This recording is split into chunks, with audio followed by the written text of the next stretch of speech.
Hi everyone and welcome back to my channel. So this video is about DSSSB Statistical Assistant.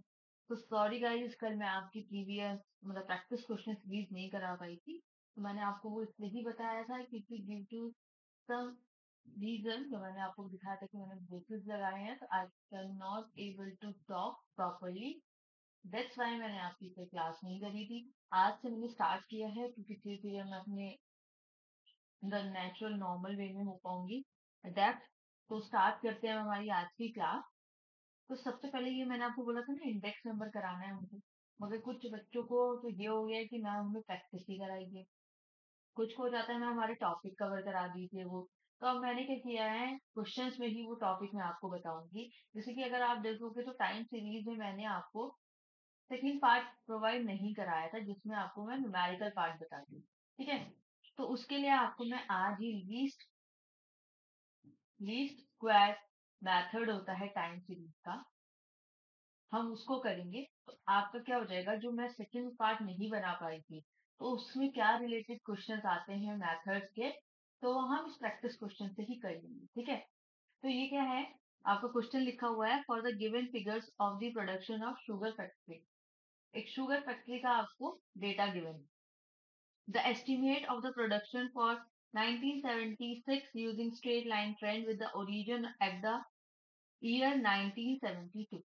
आपको इससे क्या समझ में आता है कि 1972 क्या है, आपका ओरिजिन का ईयर है, ठीक है। जो ओरिजिन होता है ना उस ईयर को जीरो ले लेते हैं। जैसे ये आपका ईयर है और जो आपको प्रोडक्शन वैल्यू गिवन होती है वो आपकी वाई होती है, ठीक है। अब हमें एक्स भी चाहिए होता है। एक्स क्या होता है, आपने चीजें समझना कि एक्स वाई होते क्या है, ठीक है। अब मैं आपको एक एक बार करके पहले ये बताती हूँ कि आपका एक्स वाई क्या होता है। आपकी जो ट्रेंड इक्वेशन होती है, आप पहले पूरा क्वेश्चन देख लो कि 1972 आपका क्या है, ओरिजिन है, और आपको प्रोडक्शन बताना है 1976 का। आपको उसकी ट्रेंड लाइन बतानी है 1976 की। आपको 1972 यहाँ पर है, उससे प्रीवियस का डेटा गिवन है, उससे अपकमिंग डेटा गिवन है, वो 1976 का नहीं है, ठीक है। तो आपको उसकी trend line straight line trend line को बताते हुए 1976 के बारे में बताना है कि उसका एस्टिमेट कितना है प्रोडक्शन का। हम्म आपको क्या गिवन है, आपको समीशन एक्स गिवन है 0, समीशन एक्स स्क्वायर गिवन है 28 और समीशन एक्स वाई गिवन है 56।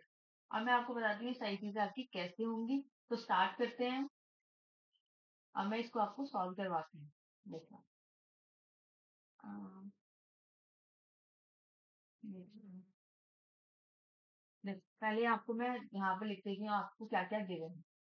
आपको समीशन एक्स गिवन था 0, समीशन एक्स स्क्वायर गिवन था 28, समीशन एक्स वाई गिवन था 56।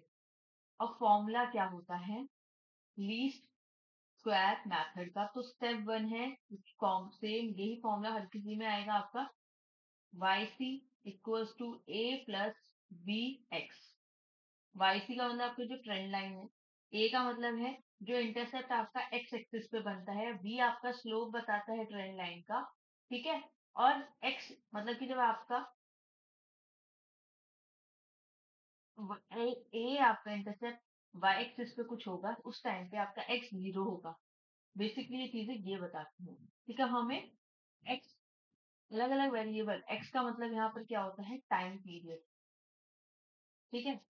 तो अगर हमने जब हम ट्रेंड लाइन निकालते हैं डिफरेंट डिफरेंट टाइम पीरियड में, आपके पास डेटा का डिफरेंट डिफरेंट टाइम पीरियड का जितने का भी गिवन है, आप उतने जैसे 1 साल का तो इंटू 1 कर देंगे, 2 साल का तो इंटू 2 का भी निकालेंगे, 3 का भी निकालेंगे। तो ऐसे हम अपनी ट्रेंड लाइन फाइंड आउट करते हैं डिफरेंट डिफरेंट ईयर्स के लिए। तो जो आपका क्वेश्चन था, अब मैं आपको अभी क्वेश्चन की चीजें लिख के दिखाती हूँ। तो आपका जो क्वेश्चन था उसमें आपको ईयर गिवन था, ईयर हमारा टी हो गया, ठीक है। आपको प्रोडक्शन गिवन था, प्रोडक्शन हमारा वाई हो जाता है, और एक्स हमारा हो जाता है टाइम, जब हम टाइम की बात करते हैं। तो आपको 1969, 1970, 1971, 1972, 1973, 4, 5 तक का डेटा गिवन, ठीक है। आपको ये डेटा गिवन है वहां पे। मैं जरा चेक करूँ आपकी रिकॉर्डिंग सही जा रही है नहीं। Okay fine. तो यहाँ तक आपका डेटा गिवन था, अब हमें निकालना है टोटल। टोटल के लिए आपकी प्रोडक्शन क्या क्या था? 76, 87, 95, 95 इसका है, ठीक है। मैं फिर आपका दिखाती हूँ। 95, 81, 91, 96 एंड 90। तो आपका टोटल समीशन y कितना आ गया आपका? 616। आपको समीशन x गिवन था, समीशन एक्स स्क्वायर गिवन था और समीशन एक्स वाई गिवन था। अब आप जो ये मैं x बताई थी टाइम पीरियड, जो ओरिजिन था आपका 1972। आप इसको जीरो लो, ओरिजिन को जीरो लेते हैं। अब देखो उससे जो आगे बढ़ रहे हैं 1973, इसको वन, उससे और आगे दो डिफरेंस टू, 1973, 1975 थ्री, और देखो 1976 का आपको निकालना है, तो उसका क्या होगा आपका फोर। ओरिजिन से वो फोर्थ ईयर होगा, ठीक है। अभी हम इसको, आप इस बात को ध्यान रखना है, इसको मैं आपको सोल्यूशन में बताती हूँ। अब हम चलते हैं हमारा, जो हमें वैल्यूज फाइंड आउट करनी है। मैं आपको यहीं पे रख करके बता देती हूँ। हम्म, अब आपको वैल्यूज निकालनी है, तो वो हम कैसे निकालेंगे? हमें हमारा एक्स वाई ये सारी चीजें चाहिए, तो उसके लिए ये देखना, बेटा तो कुछ प्रॉब्लम है इसमें, क्योंकि नया टाइप है तो इतनी थोड़ी सी दिक्कत हो जाती है। तो आई होप आप लोग कोऑपरेट करेंगे थोड़ा सा। तब देख,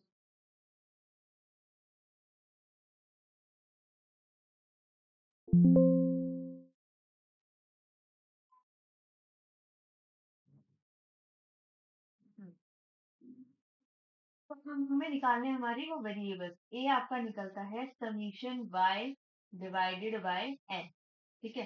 समीशन y हमारा कितना आया था? 616। जो मैंने x निकाले थे, मतलब y निकाले थे, मतलब जितने भी आपके प्रोडक्शन गिवन थे वो सारा, divided by n। Number of data कितने का गिवन था आपको? वो 7, ठीक है। आपको 1969, 70, 71, 72, 73, 74, 75, तो ये आपको 7 ईयर का गिवन। तो आपका ए आ गया 88। अब हम बी निकाल लेंगे। बी का फॉर्मूला होता है summation X Y divided by X square. ये आपका आ जाएगा 56। आपको समीशन एक्स वाई गिवन था, समीशन एक्स स्क्वायर गिवन था, तो 2 आ गया। और ये चीज निकलती कैसे है? अभी तो मैंने आपको ए और बी ना डायरेक्ट आपको बता दिया कि ए और बी हमारे ये होते हैं। बेसिकली इसका होता है एक फॉर्मूला। देखो समीशन y इक्वल होता है एन ए प्लस में बी समीशन एक्स, ठीक है। ये होता है हमारा एक फॉर्मूला। इसके थ्रू हम हमारा ए निकाल सकते हैं। और दूसरी लाइन होती है summation X Y equals to A summation X plus B summation X square. इन्हीं को सॉल्व करके ए और बी की वैल्यू हमने इस फॉर्मूले से निकाली होगी, ठीक है। जब हमें ए और बी निकालना होता है, अगर आपके पास समीशन एक्स गिवन होता और समीशन वाई भी गिवन होता और बी पता होता, तो आप ए निकाल लेते, या फिर इन दोनों को सॉल्व करके दो इक्वेशन बनेंगी, दो इक्वेशन से आप ए और बी निकाल लेंगे। ये मैंने डायरेक्ट लिख दिया है, या हम इन इक्वेशन से निकाल सकते हैं, इनसे निकाल सकते हैं, तो आपकी मर्जी है, वो याद कर लो या फिर ये याद कर लो, ठीक है। तो ये होता है हमारा ए और बी निकालने का फॉर्मूला। तो हमने हमारा ए और बी निकाल लिया। उसके बाद अब हमें क्या करना है? ट्रेंड लाइन बनानी है। तो आपकी ट्रेंड लाइन कैसे बनती है? ट्रेंड लाइन बनाने के लिए आपको मैंने बताया था क्या था? वाई सी, आपका वाई सी था equals to A plus B X. ये आपकी ट्रेंड लाइन होती है। आपकी ट्रेंड लाइन क्या बनी? ए क्या था आपका? 88 प्लस बी आपका कितना आया? 2x। ये आपकी ट्रेंड लाइन बन गई। Y C equals to 88 plus 2x। अब आपको गिवन था कि वाई सी 1972, ये क्या है आपका ओरिजिन। तो उसमें अगर आप डेटा देखोगे, तो डेटा में ना आपकी, मैं आपको दिखाती हूँ, देखो डेटा में देखो 1972 के आगे कितना है? 81 प्रोडक्शन। तो आपको पता चल गया कि 1972 में आपका वाई सी कितना था, क्या पॉइंट रहा होगा उस ट्रेंड लाइन का, उस पॉइंट पे 81। तो आप 81 को इक्वल्स टू, ए तो वही रहेगा 88 प्लस b वही रहेगा 2x। इसको सॉल्व करोगे तो आपका x की वैल्यू आ जाएगी आपकी कितनी, इसको सॉल्व करके देखोगे तो आपकी x की वैल्यू आएगी -3.5। आप इसको चाहे सॉल्व करके देख लेना। देखो मैं आपको सॉल्व करके दिखा देती हूँ। 88 यहाँ प्लस में उधर माइनस का चला जाएगा तो क्या हो जाएगा माइनस का 7, 2x, तो x कितने आ गया माइनस का 3.5। ठीक है, अब आपको ये भी मिल गया। अब आपको क्या करना है 1976 की 1972 से हमने अपना क्या निकाल लिया, x निकाल लिया। वहां से हमने हमारा x निकाल लिया, तो अब हमें निकालना है YC 1976। ट्रेंड लाइन वही है 88 2x। इसके लिए यही ट्रेंड लाइन रहेगी जो ट्रेंड लाइन हमने निकाली है। अब हमें जो x है उसका मतलब क्या होता है टाइम पीरियड। और ये चीज मैंने आपको पहले ही बता दी थी कि 1975 19 यहाँ पर मैंने आपको बताया था कि 1976 ये हमने इसका टाइम पीरियड 0 ले लिया अगर 1972 का, तो इसमें 1 2 3 और 1976 पे कितने का डिफरेंस है 4 का। तो कितनी इयर्स का डिफरेंस आ गया 4 का। तो हमें बेसिकली यहाँ पे क्या लिखना था इन दोनों का, x का मतलब क्या है डिफरेंस आपका इन 1976 और 1972, वो कितनी इयर्स का है 4 का। तो 88 प्लस 2 इंटू में 4, आपका जो YC आएगा 1976 का मतलब कि जो उसका प्रोडक्शन आएगा वो कितना आ जाएगा 96। मैं आपको एक बार सम अप कर देती हूँ, थोड़ी कंफ्यूजन हो गई होगी क्योंकि नया टॉपिक है। अब देखो मैंने क्या बताया आपको, आपको x समीशन x गिवन था, x स्क्वायर गिवन था, समीशन x y गिवन।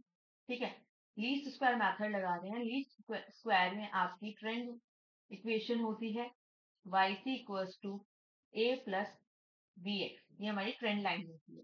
आपको ईयर गिवन है, प्रोडक्शन गिवन है। ईयर आपका t होता है, y हमारा होता है प्रोडक्शन, x हमारा क्या होता है टाइम, टाइम फैक्टर।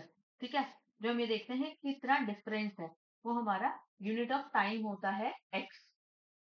ठीक है, अब जो हमें ओरिजिन गिवन होता है आप उसको 0 ले लो और उसके करस्पॉन्ड आगे चलो। आपको 1976 पूछा था, तो कितने का डिफरेंस है 4 साल का। तो x आपका क्या हो जाएगा 1976 के लिए 4 हो जाएगा। आपको और क्या फैक्टर चाहिए 1976 का प्रोडक्शन निकालने की, YC ट्रेंड लाइन है। और ट्रेंड लाइन कैसे बनती है, तो डिफरेंट डिफरेंट ईयर पे प्रोडक्शन रहा होगा उनको जोड़ के ट्रेंड लाइन मिलती है। तो जो 1976 का पॉइंट होगा वो कौन से टाइम पीरियड पे होगा, चौथे साल पे। ठीक है, तो हमें इसका ये तो पता चल गया x, मगर हमें a और b निकालने हैं। a और b मैंने आपको बताया है उसके फॉर्मूले। आपका ये इक्वेशंस होती हैं दो नॉर्मल इक्वेशंस होती हैं, summation x summation y equals to na plus b summation x, और summation x y equals to a multiply में summation x plus b multiply में समीशन x स्क्वायर। ठीक है, ये आपकी दो इक्वेशन होती है जिनसे आप a एंड b निकाल सकते हैं। इन्हीं फॉर्मूले से हमने a एंड b शॉर्ट में बना रखी है। ये आपको सारी वैल्यू अपने समीशन y खुद निकाला कैसे, जब आपको पुराना डेटा गिवन था 1969 से 1975 तक, उससे y हमने ऐड किया divided by number of data observation 7 का था, ऐसे ही हमने b निकाल लिया। जहां हमारे पास a और b दोनों आ गए और हमारे पास x भी आ गया, टाइम पीरियड ओरिजिन से हमें कंपेयर करना होता है कि ओरिजिन से जो आपका डेटा बन रहा होगा, ओरिजिन यहाँ था 1972, यहाँ से 1976 तक, तो x ये कौन सा पॉइंट आ जाएगा x का 4। ठीक है, और y इंटरसेप्ट आपका कहाँ पर है 88 पर, a वो आपका वही रहेगा, और b आपका क्या है स्लोप जो कि क्या है 2। तो ये हमारी ट्रेंड लाइन हो गई और मल्टीप्लाई किया तो हमारा आंसर आ गया। ये मैंने आपको 1972 का भी निकाल के दिखाया कि 1972 की क्या कितनी वैल्यू आई है माइनस में, यहाँ से हमने x निकाल लिया। बेसिकली मैंने आपको दूसरा मेथड बता दिया x निकालने का, आपका डिफरेंस। ठीक है, तो हमें पता चल गया 1976 की ट्रेंड लाइन निकालने के लिए कि 88 प्लस में 2x करना है। x क्या है हमारा डिफरेंस इन 1976 एंड 72, वो 4 साल का डिफरेंस है। और ये आपका आंसर निकल के आ गया। ठीक है, थोड़ा मैंने आपको ब्रीफली बताया ताकि आपको एक एक पॉइंट पता चले कि इससे आपसे पूछा जा सकता है ए क्या होता है। ए होता है इंटरसेप्ट एट वाई, जो वाई एक्सिस पे इंटरसेप्ट बनता है ए वो होता है। बी आपका क्या होता है ट्रेंड लाइन का स्लोप होता है। ठीक है। एक्स आपका क्या होता है, टाइम, टाइम पीरियड होता है, यूनिट ऑफ टाइम। ठीक है, तो ये सारी चीजें मैंने आपको बता दी है, समझ कर दिया। आई होप आप लोगों को पता चल गया होगा। वाई सी आपका क्या होता है, ट्रेंड लाइन। तो इस तरीके से आपका एक मैथड, एक टॉपिक मैंने यहाँ करा दिया है। आई होप आप लोगों को ये चीज क्लियर हो गई होगी। नेक्स्ट क्वेश्चन देखते हैं हम आज का। तो हमने इंडेक्स नंबर का क्वेश्चन छोड़ा था ये कभी उस दिन। नेक्स्ट टॉपिक देखते हैं। अब मैं आपको बताती हूँ, हमने ये भी कर लिया था, प्रोबेबिलिटी हो गया था ये वाला क्वेश्चन, टाइप एम्प्लॉय वाला भी हो गया था। देखो मल्टीपल कोरिलेशन मैंने आपको फॉर्मूला कराया था, बहुत इजी था। प्लीज मल्टीपल कोरिलेशन ये आप लोग पढ़ लेना क्योंकि वो इम्पोर्टेंट है। मल्टीपल कोरिलेशन के इस, ये मतलब ये जेएसओ का क्वेश्चन पेपर था बेसिकली, तो उस टाइप के क्वेश्चंस मैंने लिए, तो आपके में भी आ सकता है। तो एक टॉपिक ये है जिसको आप जरूर कर लेना। ठीक है, नेक्स्ट आपका, और मैंने आपको बता दिया था कि मल्टीपल कोरिलेशन की भी लिमिट 0 से 1 होती है। ठीक है, वेट हम क्वेश्चन पर जा रहे हैं। ये लास्ट में पार्से का इंडेक्स नंबर था, ये आपका था, यहाँ पर हमने छोड़ा था।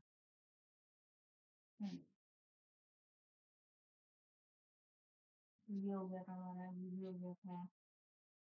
नाउ दिस वन, अब हम यहाँ से स्टार्ट करते हैं। तो ये आपका रैंडम सैंपल का ही क्वेश्चन है एक।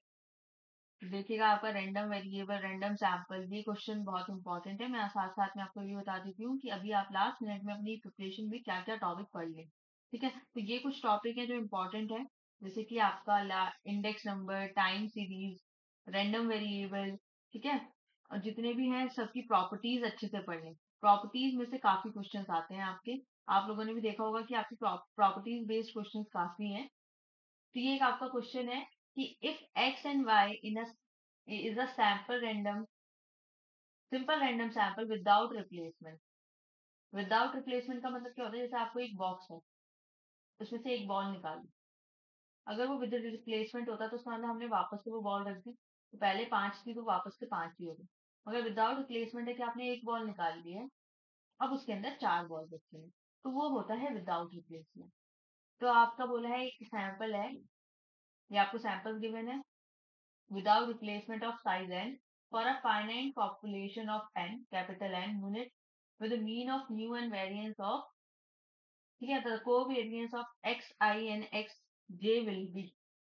तो कोवेरियंस कैसे निकलता है, उसका फॉर्मूला है आपका, कोवेरियंस जब हमें निकालना हो एक्स आई एक्स जे, तो उसका फॉर्मूला है आपका variance divided by n-1, that is option number third. ठीक है, जब विदाउट रिप्लेसमेंट की बात होती है। नेक्स्ट क्वेश्चन देखते हैं, आपका आ रहा है दोबारा से टाइम सीरीज का। ये चीज मैंने आपको बता दी थी टाइम सीरीज की, आप लोगों को पता होगा कि मल्टीप्लिकेटिव रूल्स पढ़े थे हमने, जिसमें हमारा क्या होता है, ट्रेंड मल्टीप्लाई में आपका क्या, सीजनल वेरिएशन, मल्टीप्लाई में साइक्लिक वेरिएशन, मल्टीप्लाई में इरेगुलर वेरिएशन। मल्टीप्लिकेटिव सिंपल बात है भैया, मल्टीप्लिकेटिव लिखा है तो साइन किसका होगा, मल्टीप्लाई का। यहाँ पे प्लस का साइन आ गया, नहीं हो सकता, यहाँ प्लस का साइन हो गया, नहीं हो सकता, यहाँ प्लस का साइन हो गया, नहीं हो सकता, इसमें सारे मल्टीप्लाई। इसका मतलब क्या होता है कि आपका ओरिजिनल डेटा, मतलब आपका y को हम, y का मतलब है ओरिजिनल डेटा। ठीक है, इक्वल्स टू क्या होता है, ट्रेंड इंटू में सीजनल इंटू में साइक्लिक इंटू में इरेगुलर मूवमेंट। तो ये आपका क्या होता है, मल्टीप्लिकेटिव रूल। ठीक है, नेक्स्ट देखते हैं हम। नेक्स्ट है आपका, let x and y be two variable with variance as 1990 and 796 with n and 11 number of observation respectively. The value of f 10, 8 at 5 level of significance is। अब देखो question काफी अच्छा है। आपको क्या गिवन है, एक्स एंड वाई हम मान लेते हैं दो वेरिएबल है, गिवन ही है वो, एक्स एंड वाई दो वेरिएबल्स है, उनका आपको क्या गिवन है, वेरिएंस गिवन है। तो एक्स का गिवन है, ठीक है, इसमें लिखा है let X Y two variable with the variance this and this, तो हम ले लेते हैं एक को, हमारा x1 square 1992, variance of y given है आपको, तो ये हमारा s2 का स्क्वायर 796, ये दोनों वेरिएंस हो गए। n1 आपको कितना गिवन है, 11, N2 कितना गिवन है आपको? 9। ठीक है, अब हमें निकालना है स्टैंडर्ड डेविएशन। अभी मैंने आपको एक फॉर्मूला कराया था पीछे, अभी हमने फॉर्मूला किया था, उसमें हमने स्टैंडर्ड डेविएशन कैसे निकाला है। बेसिकली उसमें हमने निकाला है स्टैंडर्ड डेविएशन, नहीं था उसमें कोवेरिएंस का वेरिएंस डिवाइडेड बाय n-1। इसमें अब आपको निकालना है पॉपुलेशन का वेरिएंस, तो वो निकलता है आपका फॉर्मूला होता है, आपको पता है ना, स्मॉल s का मतलब है सैंपल का आपका वेरिएंस, और इस वाले साइन का मतलब होता है पॉपुलेशन का वेरिएंस। ठीक है, ये चीज क्लियर रखना। इसका फॉर्मूला होता है n1 मल्टीप्लाई में सैंपल का variance divided by n1 minus 1। तो इस फॉर्मूले से n कितना था आपका 11, ठीक है, मल्टीप्लाई में 990 डिवाइडेड बाय 11 माइनस 1 10। तो आपका पॉपुलेशन का वेरिएंस आ जाएगा कितना? आपका पॉपुलेशन का वेरिएंस आ गया 11 इंटू में 199। फिर हमें कट करना होगा, इसलिए हम इसको भी ऐसे ही रख लेते हैं। जरा मैं एक आपके लिए प्रैक्टिस प्लान की ऐड कर दूं। तो हमारा निकल आया था variance of population that is 11 into में 199।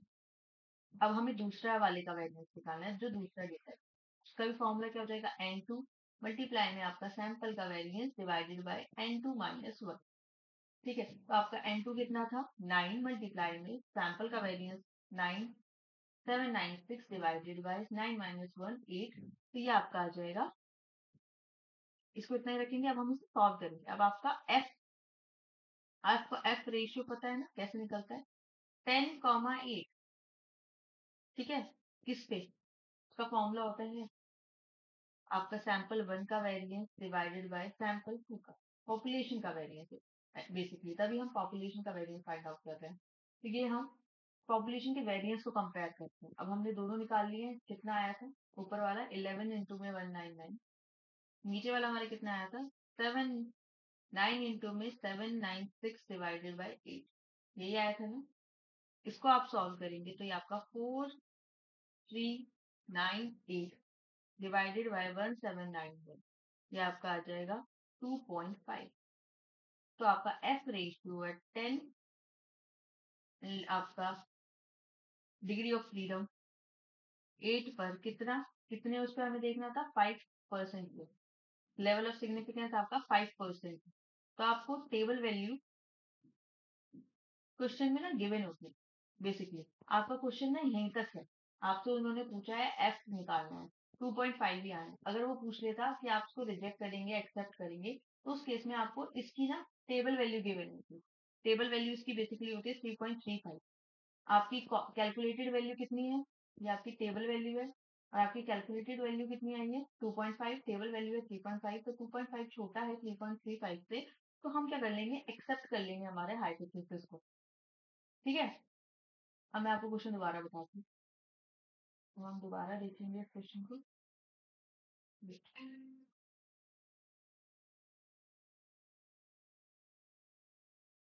हाँ, आपके क्या थे? पहले मैं थोड़ा पूरा ब्रीफ बताती हूँ, फिर मैं आपको एक रिवाइज करा देती हूँ ताकि आपको कंफ्यूजन ना हो। आपको x and y be two variable with variance as 1990 and 1976 with n and 9 number of observation respectively। मैं अब आप लोग पूछ सकते थे कि मैम ये आपको कैसे पता ये सैंपल का वेरिएंस है क्या है? आपको नंबर ऑफ ऑब्जर्वेशन बोला हुआ है, एक्स एंड वाई दो वेरिएबल, तो आपको पता होना चाहिए हम सैंपल की ही बात कर रहे हैं। And the value of F at 10,8, उस पे आपको अपना एफ रेशियो फाइंड आउट करना है एट 5% लेवल ऑफ सिग्निफिकेंस। आपका एफ रेशियो का फॉर्मूला क्या होता है? Variance of first sample divide वो population divided by variance of second population. ठीक है, अब आपको गिवन क्या है? S1 और S2, मतलब variance of x and variance of Y sample given, sample का वेरिएंस गिवन। तो आपको निकालना है पॉपुलेशन का वेरिएंस। पॉपुलेशन का वेरिएंस कैसे निकलता है? ये फॉर्मूला याद कर लो। जब आपको पॉपुलेशन का वेरिएंस निकालना हो सैंपल से, तो n1 इंटू में S1 का square divided by n1 minus 1। तो यहाँ से आपने अपना वेरिएंस निकाल लिया पॉपुलेशन का।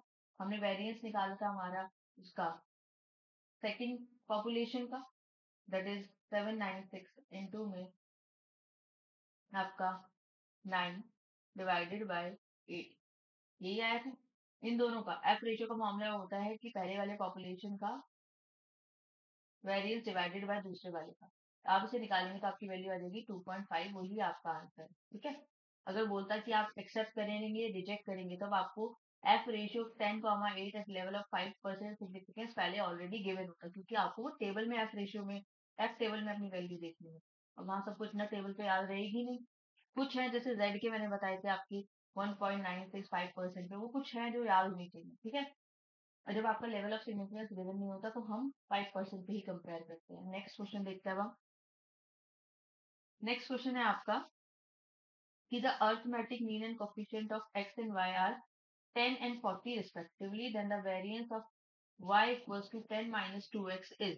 अब देखो, आपका अर्थमेटिक मीन का मतलब मीन कितना है 10, आपका कोफिशिएंट ऑफ वेरिएशन सी भी गिवन है 40% है, तो उसको हम 0.4 लिख लेते हैं, 0.40। पता है ना आपको सीवी आपको 40% में आता है, दैट इज आपको फॉर्मूला क्या होता है, standard deviation divided by mean into में 100, यही होता है ना, तो इसलिए परसेंटेज वैल्यू होती है। तो आपका सीवी होता है standard deviation divided by mean into में 100।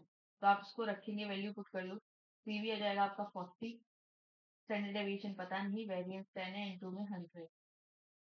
तो ये आपका क्या आ जाएगा, स्टैंडर्ड डेविएशन कितना आ गया 4। ठीक है, स्टैंडर्ड डेविएशन 4 निकल के आ गया आपका। अब आपको क्या करना है, आपको पता है आपको वेरिएंस निकालना है of y equals to 10 minus 2x is, तो ये क्या होगा, जरा मैं इसको यहाँ रब कर देती हूँ। शॉर्टेज ऑफ स्पेस, मुझे रब करना पड़ता है। तो अब देखो, आप लोगों को पता होना चाहिए वेरिएंस क्या होता है, स्टैंडर्ड डेविएशन का स्क्वायर। ठीक है, तो 4 का स्क्वायर 16 आ गया। ठीक है, और आपको पता होना चाहिए कि वेरिएंस ऑफ ax प्लस में b किसके इक्वल होता है, ए स्क्वायर मल्टीप्लाई में वेरिएंस ऑफ x। ठीक है, और वैल्यू पुट करो, a हमारा कितना है, अब गिवन है y गिवन है आपको 10 minus 2x equals to a आपका कितना है -2 का स्क्वायर इनटू में vx। अब आपका v 10 minus 2x equals to variance of x हमने अभी निकाला था, ये x फैक्टर की बात कर रहे थे हम, ठीक है ना, कोवेरिएंस। तो ये 4 मल्टीप्लाई में कितना आया था, वो आपका 16 है ना। तो आपकी वेरिएंस ऑफ 10 माइनस 2x कितना आ जाएगा, 4 इंटू में 16, that is 64, that is option number second. हमें आप चीज ये दोबारा बताती है, आपके ना रैंडम वेरिएबल का ही पार्ट है, इसमें बहुत सारी चीजें हैं करने की, मतलब बहुत सारे कंसेप्ट हैं। अब क्या था, टाइम नहीं था, और इसलिए मैं प्रैक्टिस क्वेश्चन के थ्रू भी जितना हो सकता है आपको पढ़ाने कराने की कोशिश करती हूँ। मैंने आप लोगों को बोला भी था कि कोई बुक ले लो या फिर किसी चीज से रेफर करो और रैंडम वेरिएबल को पढ़ो। देखो मैं बताती हूँ, आपने पहले आपको डेटा गिवन है एक्स वेरिएबल का, एक्स का आपको अर्थमेटिक गिवन है, कोवेरिएशन गिवन है, तो हमने वहां से उसका स्टैंडर्ड डेविएशन निकाल लिया, वो आया हमारा कितना, उसका वेरिएंस निकाल लिया, वो हमारा कितना आया 16। अब हमें वेरिएंस ऑफ y निकालना है जो कि इक्वल्स टू 10 माइनस 2x है। ठीक है, तो आपका क्या गिवन होता है कि वेरिएंस ऑफ a प्लस में a, variance of ax plus में b equals to a square multiply में bx। तो ये आपका क्या हो गया, a हो गया, ये आपका क्या हो गया, b हो गया। ठीक है, तो वो हमने वैल्यू लिख दी, इसको आप चाहे आगे लिख दो पीछे लिख दो, वो एक ही बात है, मैंने ये चीज को इसी को लिख दिया, वो एक ही बात है। ठीक है, हमारा यहाँ पर a -2 था, तो हमने इसको -2x, इसको चाहे मैंने इसको किस फॉर्म में लिख दिया, b प्लस ax की फॉर्म में। ठीक है, इससे कोई प्रॉब्लम नहीं है, इससे कंफ्यूज मत होना। बेसिकली ये जो आपको y गिवन होता है वही होता है, ये v y होता है। वैल्यू ऑफ, जो आपको वेरिएंस ऑफ y निकालना होता है, वो इक्वल होता है a square variance of x की। ठीक है, तो हमने वैल्यू पुट कर दी। यहाँ पे आपको वेरिएंस ऑफ 10 माइनस 2x निकालना है, मतलब वेरिएंस ऑफ y निकालना है।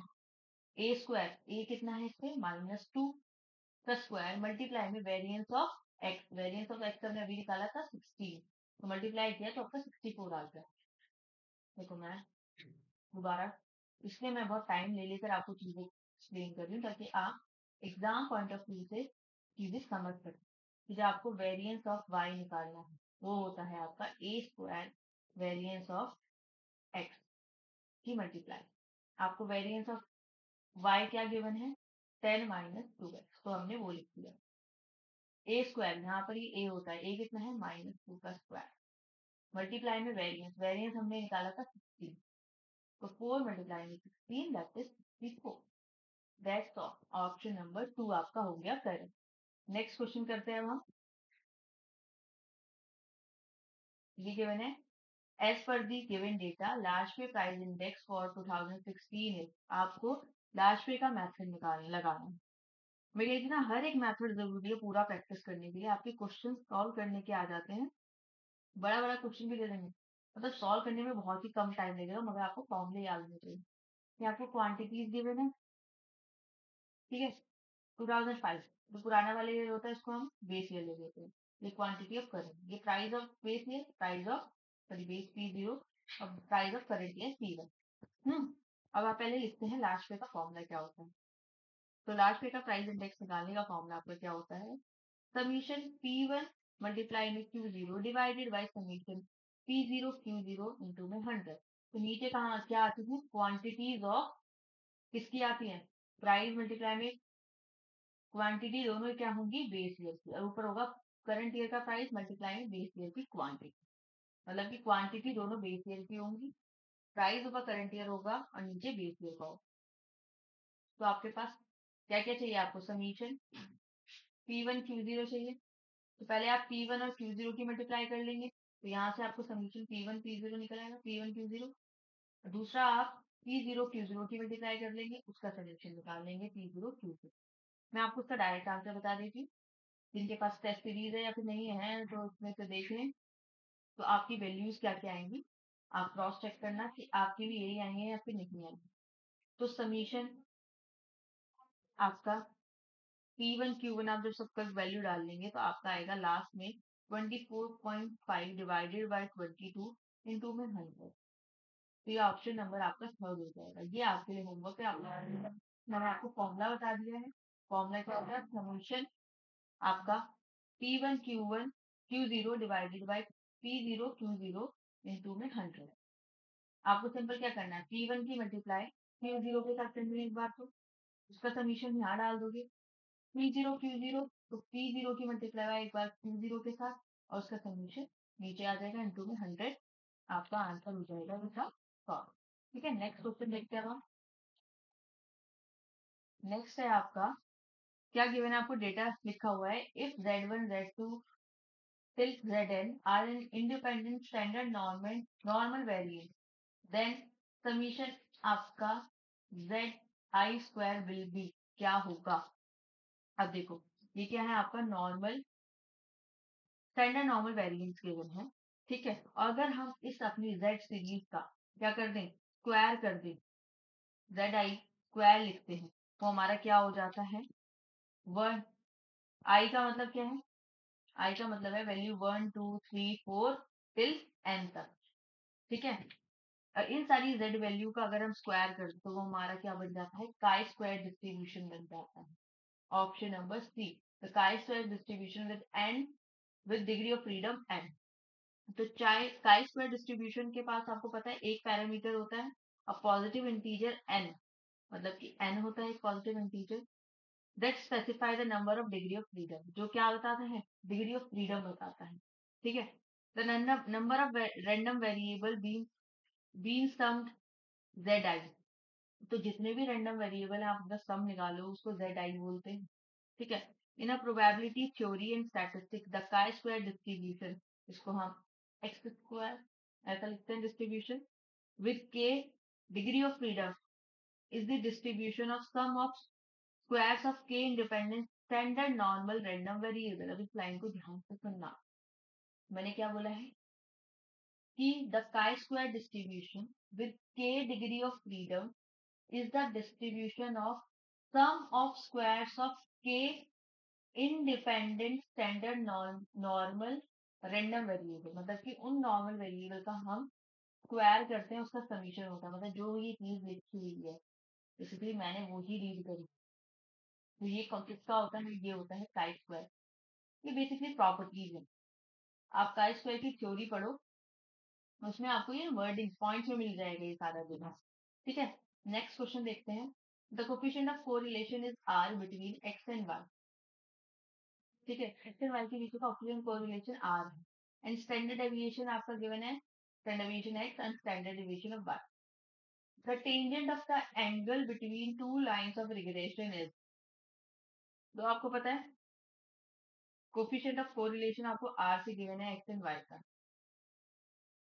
ठीक है, जिसको हम आर मान लें coefficient of correlation of x and Y. ठीक है, या फिर आपको आर से ही डिनोट करो। स्टैंडर्ड डेविएशन गिवन है, तो कैलकुलेशन क्या होती है, the tangent of angle between two lines are given by, तो टेंजेंट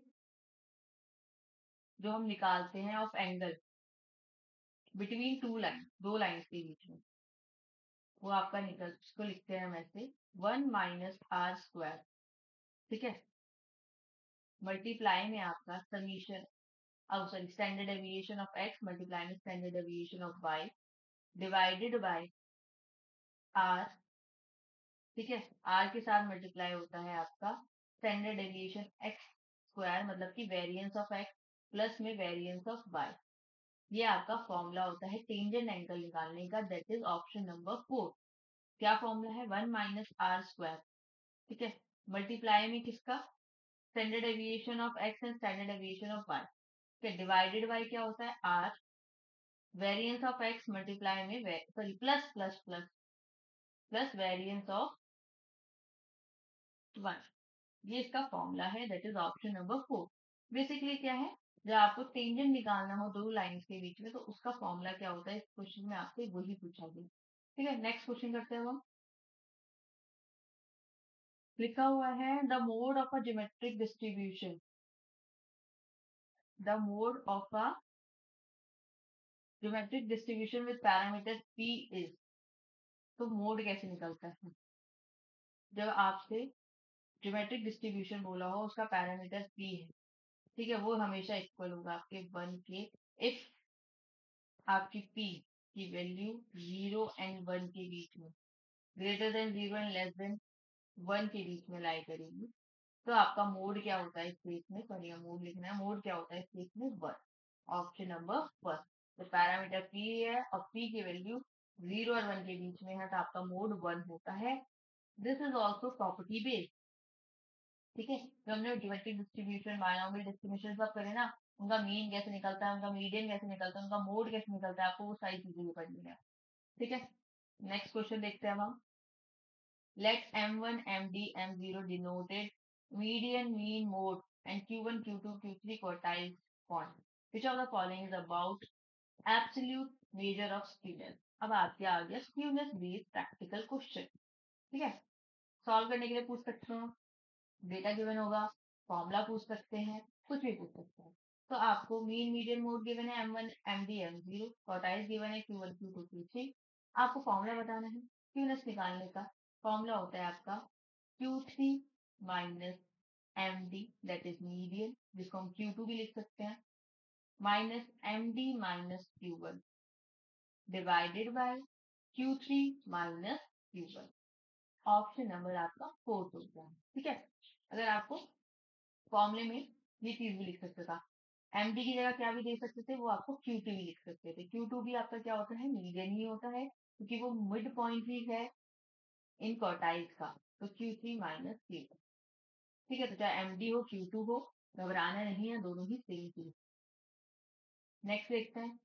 अब देखो नेक्स्ट आ गया आपका, आपको सिंपल डेटा गिवन है, आपको सेकंड क्वार्टाइल बताना है फ्रॉम द फॉलोइंग डेटा। तो जब भी डेटा गिवन हो, सबसे पहले उसको असेंडिंग डिसेंडिंग में अरेंज कर लो। ये ऑलरेडी आपको अरेंज डेटा गिवन हुआ है, तो आपकी नंबर ऑफ ऑब्जर्वेशन n क्या है 10 है। मीडियन निकालेंगे हम इसका। आपसे पूछा है सेकंड क्वार्टाइल। सेकंड क्वार्टाइल का मतलब ही क्या होता है मैंने भी बताया Q2। वही आपका क्या होता है median. Formula n+1/2 individual series है तो 10+1/2 ये आपका क्या आ जाएगा 5.5। 5.5। अब उसके लिए हमें क्या फॉर्मूला करना होता है। फिफ्थ ऑब्जर्वेशन तो हम ले ही रहे हैं प्लस सिक्स ऑब्जर्वेशन के लिए हम क्या करते हैं हाफ मल्टीप्लाई में six observation minus fifth observation. तो फिफ्थ ऑब्जर्वेशन 1 2 3 4 5 59 प्लस में half of six observation 67 minus में 59 तो आपका ये आ जाएगा 63 option number third second point. अब एक होता है सेकंड क्वार्टाइल लिख दिया आप। अगर किसी को क्वार्टाइल भी याद नहीं है तो एक बार के लिए पूछ जाएगा कि क्या फॉर्मूला होता था क्वार्टाइल का मगर ये याद रखना सेकंड क्वार्टाइल आपका ठीक है। नेक्स्ट क्वेश्चन देखते हैं that is with reference to analysis of variance which of the following statement is correct। आपको जो आपने एनालिसिस ऑफ वेरिएंस करा है अनोवा करा है कौन सा स्टेटमेंट उससे रिलेटेड ट्रू है। Change in origin with affect of the value of F या change of scale with affect will affect the value of P. Sorry F. आपको बताना है कि किस फैक्टर की वजह से चेंज होने से एफ वैल्यू पर फर्क पड़ेगा। ठीक है आपको ये चीज बतानी है। तो आपका दो ऑप्शन गिवन है। आपको दो ऑप्शन गिवन है कि change of origin with will affect the value of P sorry F या फिर change of value of scale will affect the value of F.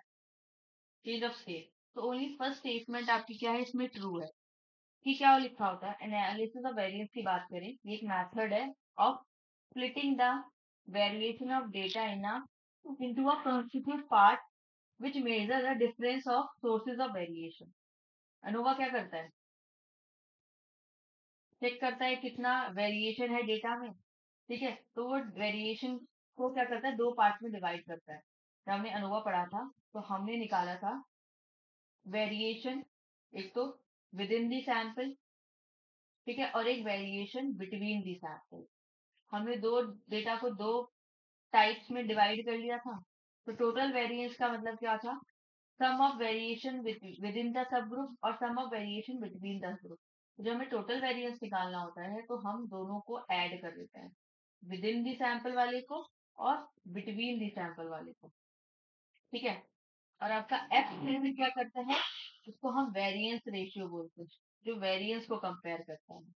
ठीक तो आपके S1 S2 निकालने होते हैं हमें उसके लिए नंबर ऑफ सैंपल चाहिए होता है एक्स वाई मान लो आपके दो रेंडम वेरिएबल गिवन होते हैं।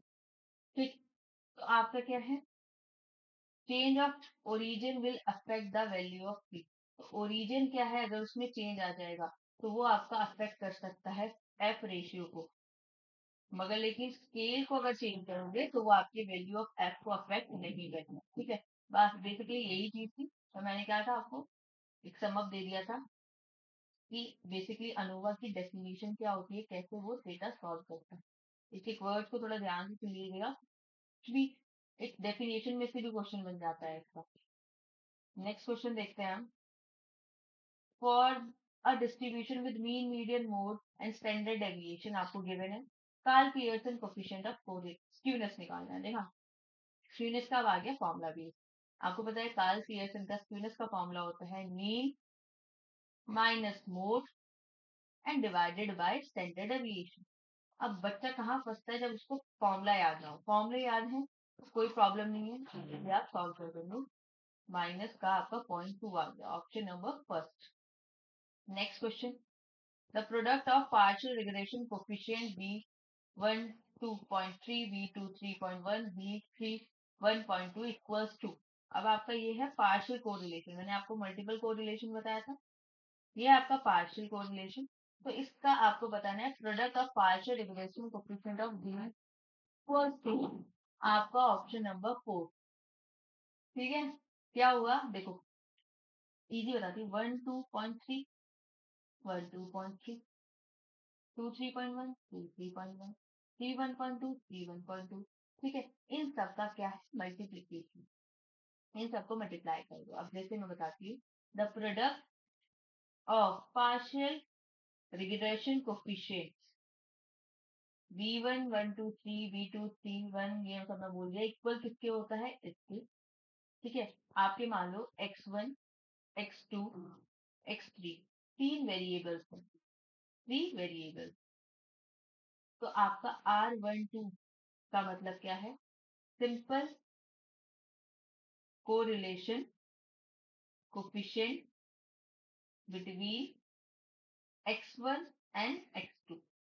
ठीक है, और R21 का मतलब, R23 का मतलब क्या है, simple correlation coefficient between x2 and x3।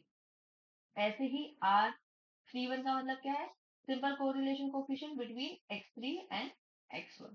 तो मतलब जो साथ में है उनका सिंपल कोरिलेशन हम निकालते हैं, मगर वहीं पर जब आपका ये जो पॉइंट लिखा हुआ है, जिसको मैं पॉइंट बता रही हूँ, उसका मतलब क्या आ जाता है आपका पार्शियल, कि R12.3 इसका मतलब क्या है कि पार्शियल कोरिलेशन कोफिशिएंट बिटवीन आपका क्या, x1 and x2 keeping x3 as constant. ठीक है, तो R1 R2 का पार्शियल कोरिलेशन लो, ठीक है, x1 x2 का, और x3 को कोफिशिएंट लो। ऐसे ही अगर आप R13.2 ये लेते हो, तो उसका मतलब क्या है कि पार्शियल कोरिलेशन लो 1 3 के बीच में, मतलब कि x1 और x3 के बीच में, और 2 को कांस्टेंट मान के चलो। अब ये पार्शियल कोरिलेशन निकलते कैसे हैं, उसका फॉर्मूला देखते हैं। ध्यान से देखिएगा, मैं आपको एक टॉपिक करा रही हूँ, फॉर्मूले याद करा रही हूँ। मल्टीपल कोरिलेशन का फॉर्मूला देख लिया, तो पार्शियल करके देखते हैं कि पार्शियल निकलता कैसे है ये। हम्म, अब ये निकलता है आपका R12, मतलब कि simple correlation coefficient between x1 and x2 minus simple correlation between 1 and 3 multiply में सिंपल कोरिलेशन बिटवीन 2 एंड 3। ठीक है, डिवाइडेड बाय, सॉरी डिवाइड थोड़ा सा गड़बड़ा गया है, ये था आपको 1 3, डिवाइडेड बाय आपका क्या होता है, अंडर रूट में 1 minus simple correlation between 1 and 3 का स्क्वायर, मल्टीप्लाई में 1 अंडर रूट के अंदर 1 minus simple correlation between 2 and 3 coefficient correlation का स्क्वायर। ये आपका फॉर्मूला है जो आपको सिंपल कोरिलेशन पार्शियल कोरिलेशन निकालना है R12 का। ऐसे ही अगर 1 3 being to be a constant, तो इसमें क्या हो जाएगा आपका फॉर्मूला R13। ठीक है, 1 3 R13 वही वाला हो गया, माइनस में R12 मल्टीप्लाई में R23। बाद में क्या बचा, 1 2 की एक बार मल्टीप्लाई रहती है, एक बार 2 3 की मल्टीप्लाई रहती है, उन दोनों की multiply divided by under root में 1 माइनस R23 का स्क्वायर, मल्टीप्लाई में 1 माइनस में R12 का स्क्वायर। मतलब कि कांस्टेंट के साथ एक एक बार हमने क्या किया है, सिंपल कोरिलेशन कोफिशिएंट निकाला है, उसका स्क्वायर लिया है। ठीक है ना, कांस्टेंट के साथ याद करने की ट्रिक कि हम 1 3 का नहीं लेंगे नीचे, हम नीचे ले रहे हैं कांस्टेंट का, और इन्हें एक इनके साथ मल्टीप्लाई। ठीक है, मतलब इन दोनों का सिंपल कोरिलेशन। ऐसे ही हम निकाल लेंगे हमारा फिर R23.1 का। अब मैं आपको कभी आगे क्वेश्चन आएगा थ्योरी में, मतलब प्रैक्टिकल में, वहां हम सॉल्व करेंगे, देखिए तो फॉर्मूला आ जाएगा, इजी टू सॉल्व। अगर आपके पास प्रैक्टिकल आएगा तो आपकी सारी वैल्यूज गिवन होंगी, आपको बस बोल दिया जाएगा कि आप आंसर निकालें, तो आपको ये फॉर्मूले आने चाहिए। ठीक है, इसके बाद मतलब कल संडे है, तो कल मैं ट्राई करूंगी कि मैं ये सिंपल कोरिलेशन के जो कुछ टॉपिक है, पार्शियल मल्टीपल, इनके क्वेश्चन हम प्रैक्टिस करें। ठीक है, नेक्स्ट क्वेश्चन देखते हैं हम। नेक्स्ट क्वेश्चन है आपका, if x i f i, i आपका है 1 2 3 n is the frequency distribution, आपको फ्रीक्वेंसी डिस्ट्रीब्यूशन देना है। स्टैंडर्ड डेविएशन 15 है, मीन आपको 30 है, coefficient of variation will be very simple. बस लैंग्वेज थोड़ी ऐसी बना देते हैं जैसे कि पता नहीं उन्होंने क्या लिख दिया। आपको कोफिशिएंट ऑफ वेरिएशन निकालना है, वो कैसे निकलता है आपको? Standard deviation divided by mean into में 100। 15 आपका स्टैंडर्ड डेविएशन, 13 मीन इनटू में 100, तो आपका कितना आ गया? 50%। That is option number 4। ठीक है, लैंग्वेज बना देते हैं बस थोड़ी छोटी। नेक्स्ट है आपका, शायद आपको विजिबल नहीं होगा, सॉरी।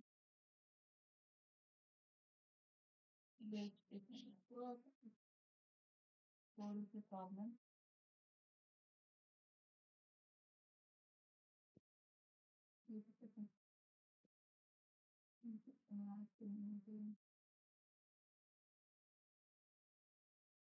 तो नेक्स्ट क्वेश्चन है आपका, मैथमेटिक्स स्क्रीन, ये आपको विजिबल है तो आपका क्या है? At a reservation counter a passenger are arriving for a booking the ticket in a Poisson question with a mean rate 60 per hour.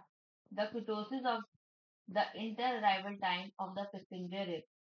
अब आप कह रहे हो कि कैसा क्वेश्चन है, क्या है ये? क्या बोला हुआ है कि at a reservation counter passenger arriving for a booking the ticket in a Poisson fashion with a mean of 60 passenger per hour. तो ये क्या है? The Poisson distribution means exponential distribution. Then ketosis of inter arrival time of the passenger is 6।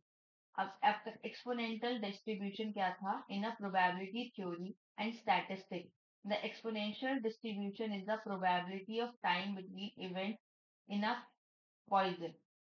तो आपका exponential distribution का मतलब था probability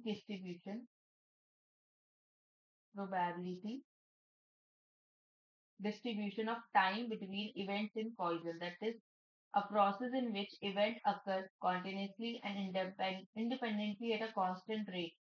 आपका f x comma lambda, that is lambda e multiply में है माइनस का lambda x, जब आपका x क्या है? ग्रेटर देन इक्वल्स टू 0 है, और 0 जब आपका x क्या है? ग्रेटर देन लेस देन 0 होता है, मतलब नेगेटिव वैल्यू अगर होगी फंक्शन 0 हो जाएगा।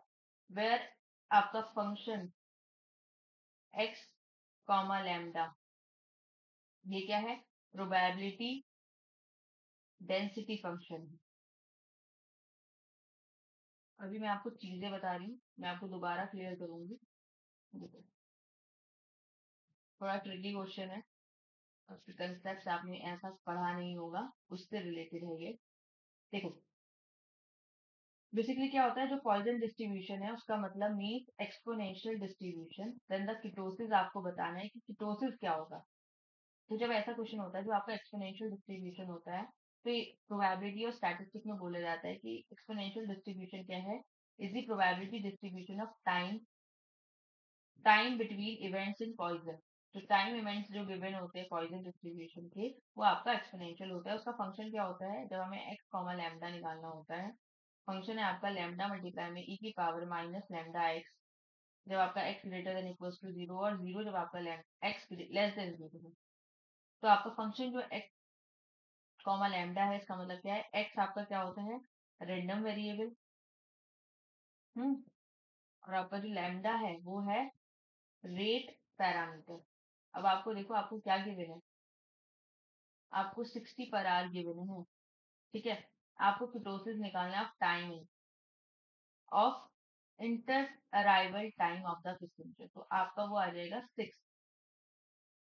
ठीक है, थोड़ा ट्रिकी है। मैं सोच रही हूँ कि आपको ये वाला टॉपिक जो मैंने ये भी बोला है, ये आपको ऐसे समझ में नहीं आएगा, इसलिए मैंने इसको कोशिश की है कि मैं आपको एक्सप्लेन कर सकूं। But I don't think so कि आप लोगों को ये अभी चीज कंसेप्ट क्लियर होगा जब तक मैं आपको उसका टॉपिक ना करूँ। ठीक है, जैसे कि हम जब लीनियर प्रोग्रामिंग या ट्रांसपोर्टेशन जैसे डायरेक्ट क्वेश्चन देख लेते हैं, वो हमें क्लियर नहीं होगा। मगर मैं आपको ये स्टार्ट करती हूँ कल के टॉपिक के लिए। ये आपका कुछ टाइम सीरीज के भी हैं, रैंडम वेरिएबल की भी बहुत सी चीजें हैं जो हमें करनी है। टाइम भी कम है तो हम उनको करने की कोशिश करेंगे। अभी आपका थ्योरी का आ जाता है कि completely randomized design provides maximum number of degree of freedom for the error sum of squares. ये चीज थोड़ी आपको याद आ रही होगी, ये आपकी अनोवा की है कि जो completely randomized design provide maximum number of degree of freedom for error sum of squares होता है. ठीक है, नेक्स्ट देखते हैं हम. At a round table n person are seated on n chair. ठीक है, ग्राउंड चेयर है, n नंबर ऑफ चेयर्स पड़ी हुई हैं और राउंड वे में लोग बैठे हुए हैं. The probability that two friends from same college are sitting next to each other. Same college के बच्चे एक साथ बैठे हैं, टू फ्रेंड्स वो एक साथ बैठे हुए हैं, उसकी प्रोबेबिलिटी आपकी क्या होगी. देखो, राउंड टेबल है, n पर्सन बैठे हुए हैं on n number of chair, n person है, n नंबर ऑफ चेयर है, तो one chair is fixed for one person, है ना. तो n, तो एक चेयर एक पर्सन के लिए फिक्स है, तो बचे हुए कितने होंगे, n minus person, n minus one person are remaining. एक चेयर एक पर्सन के लिए मतलब एक हो गया, नंबर ऑफ पर्सन कितने हैं n, तो n माइनस वन क्या हो गए, बचे हुए. दो फ्रेंड्स हैं, want to sit together, then the friend of one and second person can occupy chair on right or left. तो दो दोस्तों को एक साथ बैठना है, तो जो सेकंड बंदा है वो या तो उसके राइट में बैठेगा और उसके या तो लेफ्ट में बैठेगा. ठीक है, इफ ए इज सिटिंग, अब अगर क्या बोल रहे हैं, अगर A is sitting, if first A then sitting arrange may be. अगर मान लो हम ये मान रहे हैं ए है, ए और बी, ए मान लो पहले बैठा हुआ है, तो अरेंजमेंट क्या हो सकता है, ए भी हो सकता है. ठीक है, या फिर हमारा बी ए भी हो सकता है. तो the probability of sitting together will be on right और लेफ्ट, या तो ए राइट साइड बैठा है या फिर वो बैठा है. तो कितनी बार कितने तरीके से बैठ सकते हैं हम, दो तरीके से. ठीक है, फ्रॉम हिम आउट ऑफ कितनी चेयर में से, n माइनस वन चेयर में से, क्योंकि बी तो बैठा हुआ है. ठीक है, बचा हुआ कौन है, ए, और ए किस में आता है, n माइनस वन में, या तो वो लेफ्ट साइड है या राइट साइड है. तो बैठने की कितनी प्रोबेबिलिटी, कितने तरीके से बैठ सकता है वो, टू n माइनस वन से डिवाइड करेंगे, ऑप्शन नंबर आपका फोर्थ आ जाएगा. तो ये है इसकी possible probability will be two divided by n minus one. ठीक है, ये नेक्स्ट क्वेश्चन है, ये हमारा आज का लास्ट क्वेश्चन है, क्योंकि I am not able to talk, that's why मुझे कई बार मैं थोड़ा रुक गई हूँ बोलते बोलते, क्योंकि थोड़ा प्रॉब्लम हो रही है. कल तक शायद मेरी थोड़ी और इम्प्रूवमेंट होगी तो मैं थोड़ा और अच्छे से कर लूंगी. तो सॉरी फॉर, अगर आपको कोई प्रॉब्लम, अगर समझ में आ रहा है तो गुड, नहीं आ रहा तो हम कल ट्राई करेंगे, कल मैं आपको और अच्छे से बताऊंगी. आज थोड़ी प्रॉब्लम है. आपका क्या है कि प्रोबेबिलिटी फंक्शन गिवन है आपको x बाय 50, अगर आपकी x की वैल्यू 1 2 3 4 5, जीरो अगर कोई और वैल्यू आप पुट करोगे इसके अलावा, मतलब कोई भी नेगेटिव या ग्रेटर देन 5 अगर आप रखोगे तो आपका फंक्शन जीरो हो जाएगा. तो प्रोबेबिलिटी p 1/2. ठीक है, मतलब क्या है कि x की वैल्यू आपकी 1/2 और 5/2 इज इक्वल टू, तो आपको इसके बीच में बताना है अपनी प्रोबेबिलिटी. बहुत सिंपल है, कुछ दिक्कत नहीं. पहले आप अगर देखो, आपको प्रोबेबिलिटी निकालनी है 1/2 x एंड 5/2, तो इसका मतलब x का है आपका 1 and 2, क्योंकि ये वैल्यू आपकी एक और उसके दो के बीच में आ जाएंगी. ठीक है, are only applicable, that means x equals to 1 and 2 are only applicable. अगर आप p की वैल्यू x इक्वल्स टू 1 में निकालेंगे, फंक्शन क्या हो जाएगा यहाँ आपका 1/15. वैल्यू फंक्शन में डाल के देखो, प्रोबेबिलिटी गिवन है आपको डायरेक्ट. और अगर आपकी x इक्वल्स टू 2 है तो आपका 2/15 हो जाएगा. ठीक है, आप px निकाल के देखो, इन दोनों का सम करो, px equals to 1 plus px equals to 2, आपका px निकल के आ जाएगा, दोनों को पुट कर दोगे तो आपकी प्रोबेबिलिटी आ जाएगी 3/15 और 1/5. That is option number 4. ठीक है,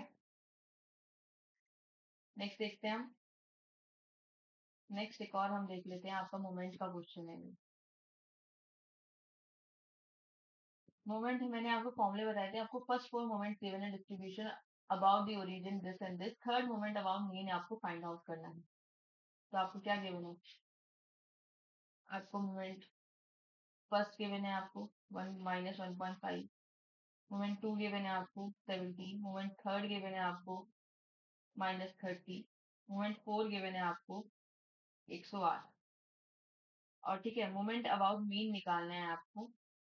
तो आपको अगर म्यू 1 निकालोगे आप, तो 1 माइनस मी, मोमेंट 1 0। पता है ना आपको, मोमेंट अबाउट मीन जो आपका फर्स्ट मोमेंट का होता है वो 0 होता है। ठीक है, मोमेंट 2 का फॉर्मूला क्या होता है आपको? हमें बेसिकली 3 निकालना है, तो सीधे आपको मैं 3 बताती हूँ। आपको पता होगा मोमेंट अबाउट मीन फर्स्ट वाला 1 वाला 0 होता है। 3 का क्या होता है? जो आपको 3 का डैश गिवन है माइनस में 2 का मल्टीप्लाई में आपका 1 प्लस में ये इसका फॉर्मूला होता है, वैल्यू पुट करनी होती है। तो इसके लिए आपको पहले 2 भी निकालना है, मोमेंट 2 निकालना है, वो आपका निकलेगा माइनस 1। मैंने आपको बता दिया है क्या आएगा आपका, 0 आएगा। वैल्यू पुट करोगे, आंसर आ जाएगा। आ जाए वैल्यू को नहीं आता है तो कल मैं आपको ये सॉल्व करके दिखाऊंगी। वैसे भी मुझे करना ही है टाइम, बेसिकली अभी मैं थक गई हूँ, मैं नहीं बोल पा रही हूँ ज़्यादा, इसलिए मैंने यहाँ आपको सिर्फ फॉर्मूले पुट करा दिए हैं। फॉर्मूले देखो मैंने बता दिया, तो 0 हो गया। ठीक है, यहाँ पे वैल्यू पुट करो, आपको सारी वैल्यू गिवन है।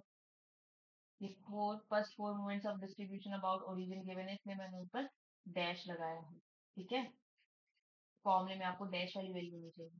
क्या होती हैं चीजें कल करेंगे, कल का टॉपिक हमारा यही रहेगा, मोमेंट्स का रहेगा, जो थोड़े प्रोबेबिलिटी डिस्ट्रीब्यूशन टाइम सीरीज के क्वेश्चंस हैं।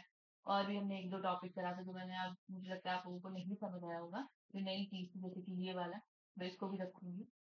ठीक है, ये हो गया होगा आपसे। ये वाला था एक नई चीज, पैसेंजर वाला क्वेश्चन, तो मुझे ये टॉपिक कराना है आपको। पार्शियल मल्टीपल कोरिलेशन कराना है। I hope you guys like this session, so please cooperate. I will upload video tomorrow. आपके अगर कोई कंसेप्ट, मुझे लगता है मैक्सिमम चीजें आपको समझ आ गई होगी जो मैं आपको बताने की कोशिश कर रही थी। थोड़ा स्लो है बोलना, बट चीजें समझ में आनी चाहिए। और किसी को दिक्कत है कमेंट सेक्शन में मुझे बताना, I will try my best कि मैं आपको चीजें कंप्लीट करा सकूं। क्वेश्चन आप हमारे देख सकते हैं, काफी सारे क्वेश्चन हैं जो मैंने आपको दिए हुए हैं। इसमें कुछ थ्योरी भी है, कुछ प्रैक्टिकल भी है। लेट मी चेक कि आपके मैट्रिक्स वगैरह के क्वेश्चन आपके यहाँ पर आपके प्रोबेबिलिटी के क्वेश्चंस है काफी।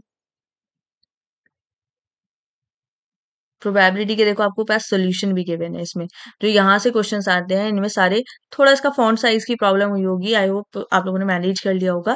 देखो परम्यूटेशन कॉम्बिनेशन के भी आपके सोल्यूशन के साथ हैं। ठीक है, तो आपको मतलब इसमें तो दिक्कत नहीं आई होगी, क्योंकि यहाँ पे आपको क्या है, सोल्यूशंस गिवन है। ये रहे आपके रैंडम वेरिएबल के क्वेश्चंस। तो रैंडम वेरिएबल से आपने काफी, मतलब मुझे लगता है कि काफी चीजें समझ आ गई होंगी। इसको थोड़ा आप वो जूम इन कर लेंगे तो आपको क्लियर दिख जाएगा।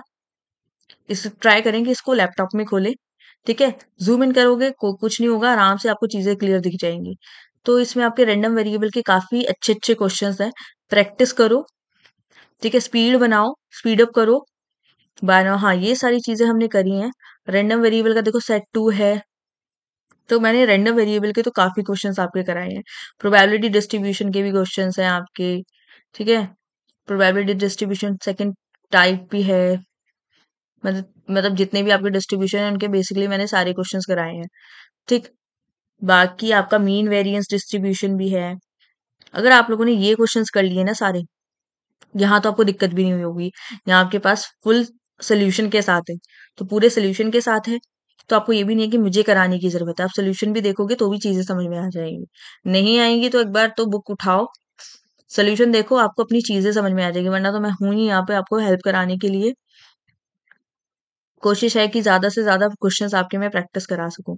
मैं आपकी ज़रा मैट्रिक्स और उनके क्वेश्चंस, प्रोबेबिलिटी, बायनॉमियल डिस्ट्रीब्यूशन है आपका, मतलब बेसिकली इसमें सारे वो क्वेश्चंस हैं जो आपके नए कंसेप्ट से हैं और जिसमें से क्वेश्चंस में से बनेगा पेपर।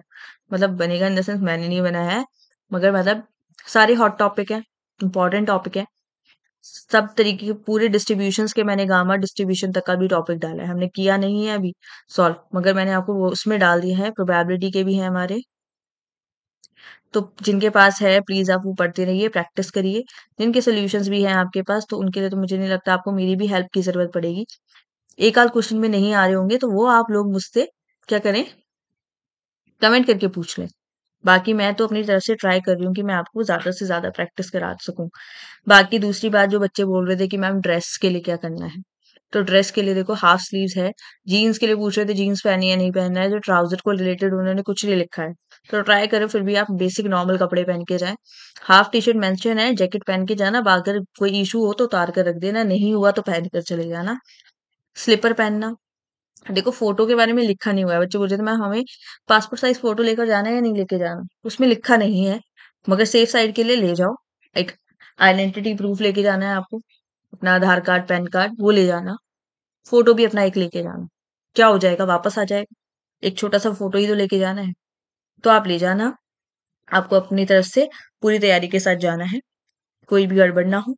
एडमिट कार्ड डाउनलोड हो गया होगा, जिनका नहीं हुआ मुझे बताना है कि अभी भी क्या कुछ इश्यू आ रहा है लोगों का एडमिट कार्ड डाउनलोड करने में। जिनका एप्लीकेशन नंबर नहीं है उनके पास, वो तो एक्सेप्शनल केस है, उसमें तो मैं भी कुछ नहीं कर सकती। मगर अगर जिनका नहीं डाउनलोड हो रहा है प्लीज वो मुझे बताएं मैसेज में कि अभी भी उनको इश्यू आ रहा है, वरना वो मैंने बोला था हेल्प डेस्क नंबर है, कॉल करो।